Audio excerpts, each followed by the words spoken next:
Сәлем достар, бүгін мен сіздермен ең дәмді болып шығатын мантының рецептімен бөлісетін боламын. Ең алдымен бізге суға, бір стақан суға бір жұмыртқаны қосып, тұз салып, жақсылап қамыр илейміз.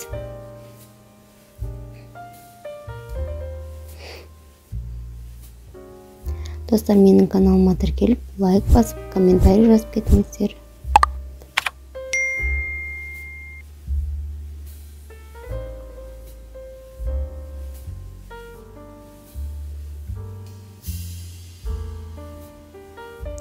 Сосын ұнымызды қосып, жақсылап қамыр илейміз.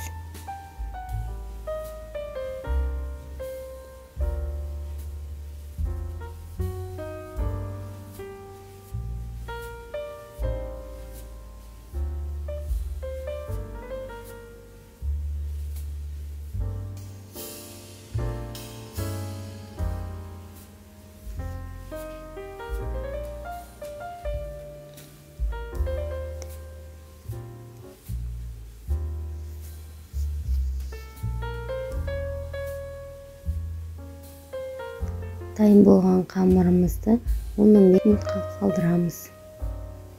Оған дейін біз салмамызды дайындаймыз. Мен асқабақтан жасаймын. Ең алдымен асқабағымызды тураймыз. Кубиктап тураймыз.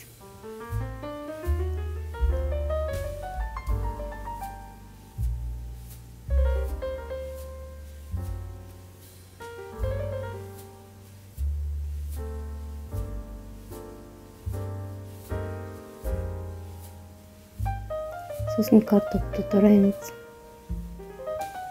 Онда дәл асқабақ сияқты кубиктап турап шығамыз.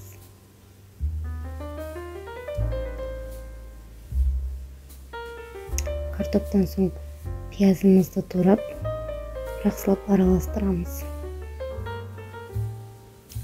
Қалауларыңыз бойынша құйрық май қоссаңыздар да болады. Ол міндетті емес, ал мен өзіме құйрық май қосқа ұнайды, сол үшін өзім қосамын. Жақсылап араластырып, салмамыз дайын болды. Енді қамырымызды жаюға кірісеміз.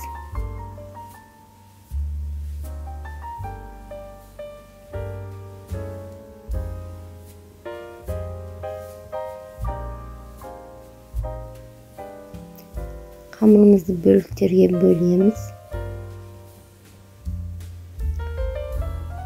Жақсылап дөңгелектеп, илеуін қандырып, дөңгелектеп, тыңғанын жақып қоямыз.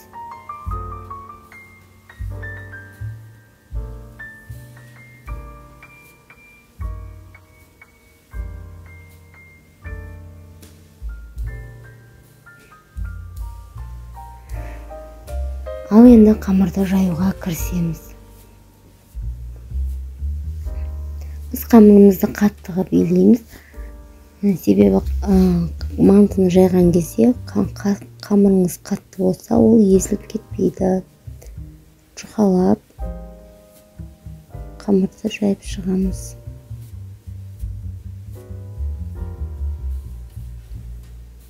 Өте қатты жұқа болғаны жақсы. Қамырлы мантымыз піскен кезде қамырымыз қалың болып қалмайды.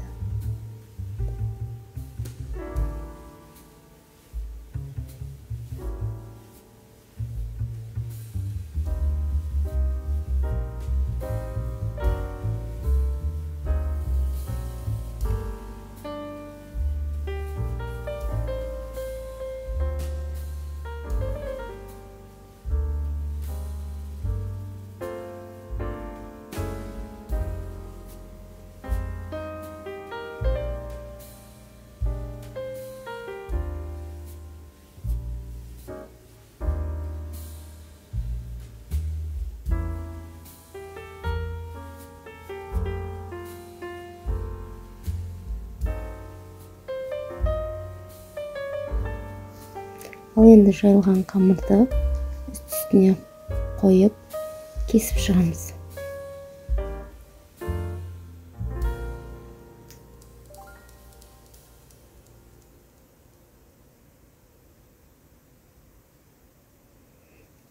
Кесілген қамыр тоже үстіне қойып,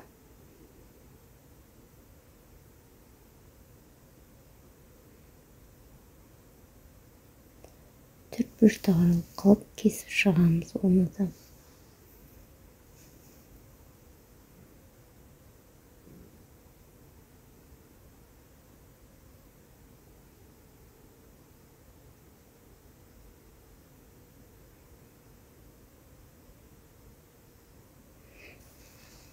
Ал енді кесілген қамырымызды біртіндеп жайып, ішіне салмасын саламыз.